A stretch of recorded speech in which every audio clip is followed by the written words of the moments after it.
ஜெய் ஸ்ரீராம். ராமபக்தி என்றால் முதலில் நினைவிற்கு வருவது அனுமான்.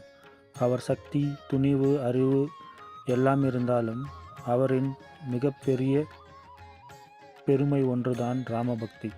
ராம என்பவர் அனுமானின் கடவுள் மட்டுமல்ல, அவரின் உயிர். ஒரு நாள் ராமர் கேட்டாராம், அனுமான், நீ என்னை எப்படி பார்க்கிறாய்?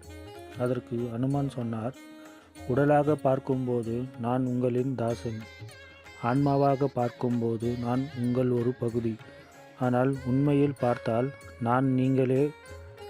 அதுதான் உண்மையான பக்தி. ராமநாமத்தை மனதில் வைத்து நேர்மையாக வாழ்ந்தால் அனுமான் போல நம்ம வாழ்க்கையிலும் அதிர்ஷ்டம், தைரியம், வெற்றி வரும்.